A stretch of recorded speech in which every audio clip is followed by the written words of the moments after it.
You guys ever work out so hard that like you need to just sleep for a million years in order to recover? Last night I came home and I finished my workout, which was awesome. It wasn't that bad. I finished it though. And I think it was just a combination of my workout routine with all of the additional walking I've been doing. But I was absolutely like, fucked. We just did that one. It's just portal. Okay, right. We're gonna let it fly today. It's fine. Cardinals. Messages from Spirit. But I got absolutely like wrecked. My entire body, my legs, my arms, my back. It's all just sore. And I'm up to like, I think I'm at 66 weighted crunches now, as opposed to where did I start out, like 20. So I'm getting closer to the 100 mark. And then when I get to 100 weighted crunches, I'm probably gonna do that for like, I don't know, a week or two, and then I'm going to add more weight. So the workouts are getting a little bit more intense. I'm thinking about incorporating some new equipment, maybe. It really just depends. But what do we need to know? Let's Twin Flame Ascension first. I think it was a profound, like 2 days. A lot of movement's been going on. And I've been trying to figure out if this is a moment that I'm supposed to be doing something, or if this is a moment where I'm supposed to be letting the universe do things.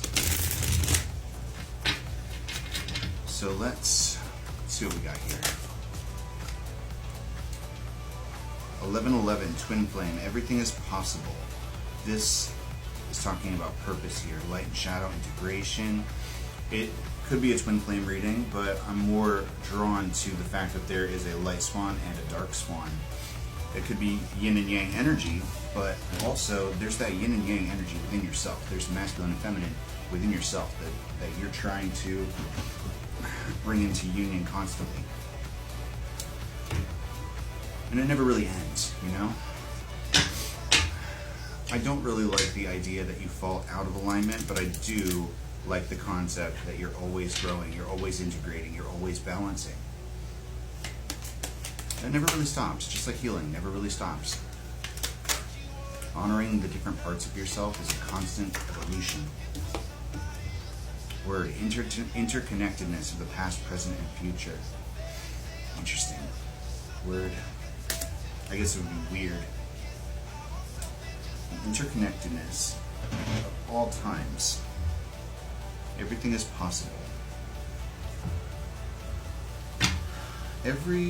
I'm getting like dark energy, not dark like bad, but the show, dark.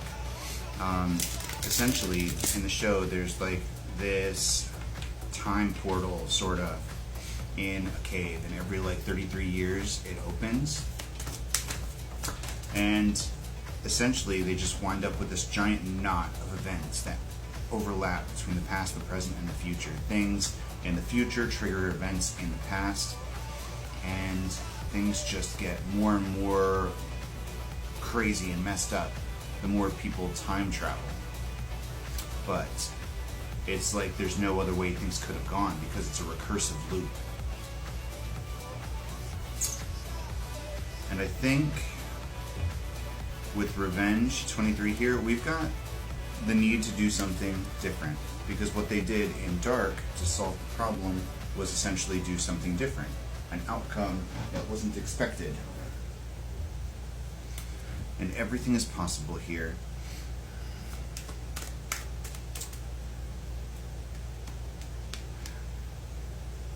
When you are trapped in an infinity loop,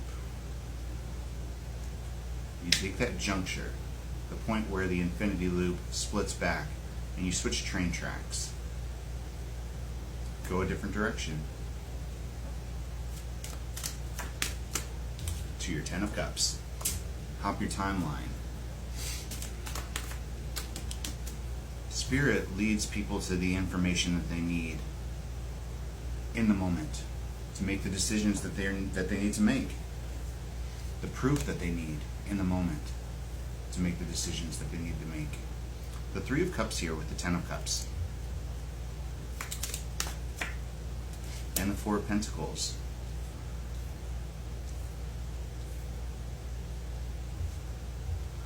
I'm getting that this is someone seeing a pattern, but also seeing their potential. Like maybe somebody else was feeling like they were in a loop.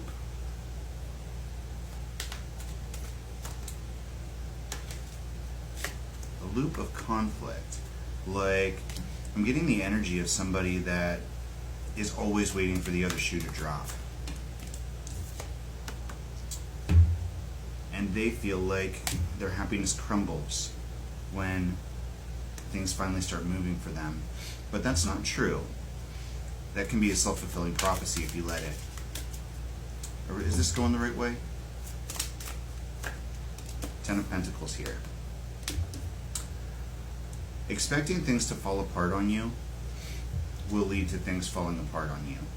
And when you're in flow, unconditional love, and the phoenix rising from the ashes,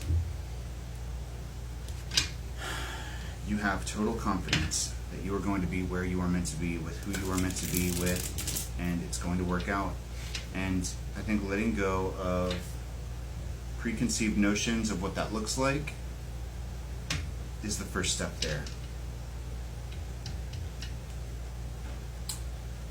With my twin flame journey, things didn't really start moving. I didn't start making real progress until I released the concept of being with my twin.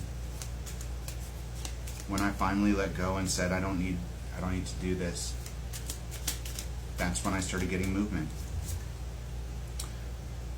The eye of the storm, when I created that peace for myself, that's when things started moving.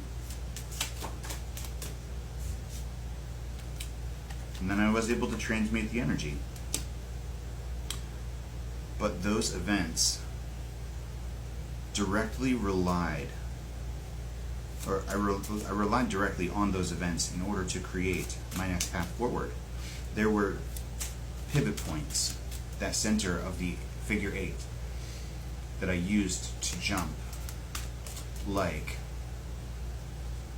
the burrito blanket. I used the burrito blanket to heal instead of to mourn, because I had a vision of stargazing with the burrito blanket. So I owned the burrito blanket. I made it mine, not ours. I made it mine. I made it part of my journey. The Lion Chimera, the feminine twin, and it no longer reminds me of a future that never came to fruition. It reminds me of one of the biggest changes that I made in my life. A pivotal turning point when I really learned to use my power, my voice, to shape my own reality and to trust Spirit. So, know that you are not in the loop, and know that revenge is never yours to get. Justice always occurs in every situation, but it's not for you to see it, and it's not for you to know it. The divine balances the scales, and even people that you don't think, Four of Cups, people that you don't think got justice for things that they've done, they're made an example of too. Their lives are used by Spirit in the exact same way. And everybody's purpose overlaps in a way. Some people you're meant to just cross paths with and become that pivot point for each other. Like what we were talking about yesterday, the random people that I'm going to be meeting in my life, that I have been meeting in my life. And we may not even speak, but we affect each other in a moment.